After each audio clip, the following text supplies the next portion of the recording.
Former Ted Cruz supporter Tony Perkins. Tony, good morning to you.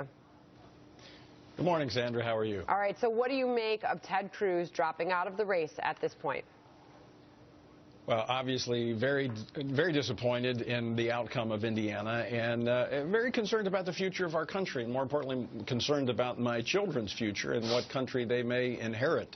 So this has been a very different election cycle, a lot of decisions still to be made, and quite frankly, after last night, I kind of feel like, I think a lot of evangelicals feel like we're on an elevated one-way highway. We just got word the bridge is out. So a lot of people are going to be deciding what to do from here. So, Tony, Donald Trump is clearly going to be on a mission to win over those religious voters, including yourself. Will you be able to support Donald Trump? Well, I hope he will try to win over those voters, because evidence, as you just pointed to the poll in Indiana, suggests that he does not have them in the bag as he would like to hope, or like he's suggested. I think it comes down to not his style, his personality. It comes down to his policies. It comes down to his running mate. Who's going to be his vice presidential candidate? Who's going to vet his judicial nominees? What type of policies will he advance as president? Those evangelicals, conservative voters, weekly churchgoers, as the poll indicates, are very concerned about the moral climate, not just about trade deals, but about the moral foundation of our country, and he's going to have to address that. And he's going to try to unite the party. So the tail end of my question, I'm sorry if I didn't make it clear, but I'm wondering, will you, sir, be able to support Donald Trump? Well, I'm not ready to say that. I mean, the jury is open. I mean, we go back to 2008, 2012, and the Republican candidate was unable to close the deal with all of the party, especially conservative voters. And so I hope that he's taken note from that and will not only campaign on issues and not just throw a bone to conservatives, but truly make that integrated into his platform, his vision for America. So, Tony, hi, it's Steve Moore here. I mean, the truth is, if you look at the last 10 or 12 primaries, Donald Trump has actually done surprisingly well with the evangelical voters. In fact, in many states, he beat Ted Cruz with the evangelicals. So it doesn't seem like that's a huge weakness for him. But I guess the question I would ask you, because you are one of the most important religious conservatives in the country, is that what does Donald Trump have to do specifically on, and on what issues does he, for people like you to come out? We need enthusiastic support if we're going to beat Hillary Clinton. We need a united party. And someone like you, Donald Trump is going to need your support. Well, it is correct that you're going to have a unified party to beat Hillary Clinton.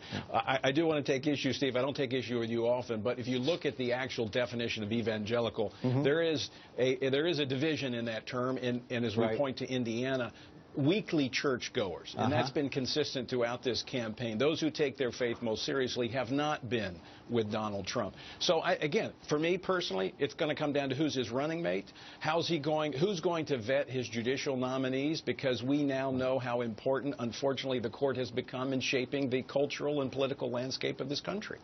And Tony, I was actually looking up earlier in the campaign cycle, an evangelical leader was quoted saying, in support of potentially supporting Donald Trump, at this point, we're not looking for someone just like us. We're looking for someone who doesn't hate us. Would you support that same thought? Well, I mean that's a good start. Not to have somebody that hates you, but I would prefer to have someone who likes you. And yeah, they don't have to be exactly like this.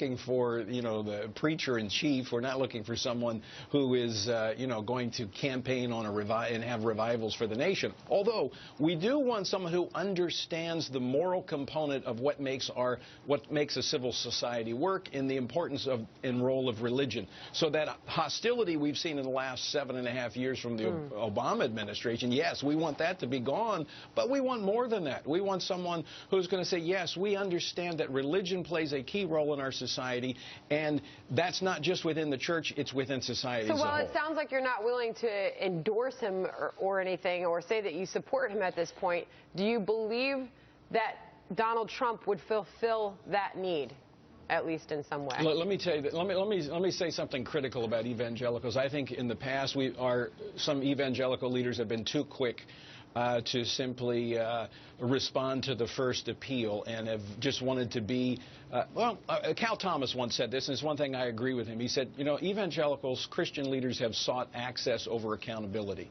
Look, the church, evangelicals, we're not here to be an appendage of the Republican Party.